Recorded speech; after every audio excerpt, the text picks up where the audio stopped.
Hello everyone, welcome to my YouTube channel my TV my notes. आज हम लोग पढ़ने वाले हैं अशोक यानी हिस्ट्री के अशोक चैप्टर सम्राट अशोक के बारे में। अशोक की पूरी स्टोरी हम लोग पढ़ेंगे। ये स्टोरी पढ़ने के बाद एग्जाम में अशोक से रिलेटेड कोई भी प्रश्न हो गया, आप 2 सेकेंड में उसका आंसर दे पाएंगे। और इस वीडियो के लास्ट में जो भी स्टोरी अशोक के बारे में जो भी स्टोरी हम लोगों ने पढ़ा, उसका 2 क्वेश्चन आपसे पूछा जाएगा, उसका आंसर लास्ट में आप ज़रूर देंगे। तो चलते हैं, बढ़ते हैं। सबसे पहले यह जान ले, सम्राट अशोक विश्व प्रसिद्ध एवं शक्तिशाली भारतीय मौर्य राजवंश के महान सम्राट थे। अशोक बौद्ध धर्म के प्रतापी राजा थे। सम्राट अशोक का पूरा नाम देवनागप्रिय अशोक था। उनका राजकाल ईसा पूर्व 269 से 232 प्राचीन भारत में था। सम्राट अशोक को चक्रवर्ती सम्राट अशोक भी कहा जाता था, जिसका अर्थ होता है सम्राटों के सम्राट। और यह स्थान भारत में केवल सम्राट अशोक को ही मिला है, बाकी कोई शासक या कोई सम्राट को नहीं मिला है।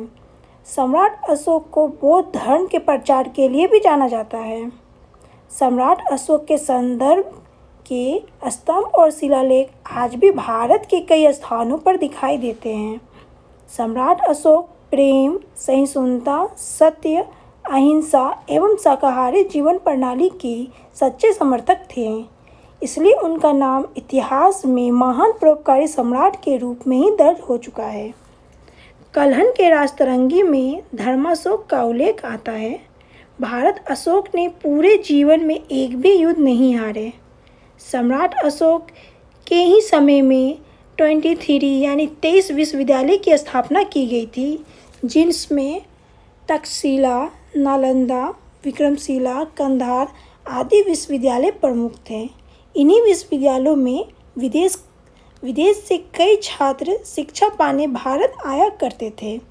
अशोक ने सर्वप्रथम बौद्ध पंथ का सिद्धांत लागू किया, जो आज भी कार्यरत है। अशोक ने लगभग 36 वर्ष तक शासन किया, जिसके बाद लगभग 232 यानी 232 ईस्वी पूर्व में उसकी मृत्यु हुई। अशोक की मृत्यु के बाद मौर्य राजवंश लगभग 50 वर्षों तक चला।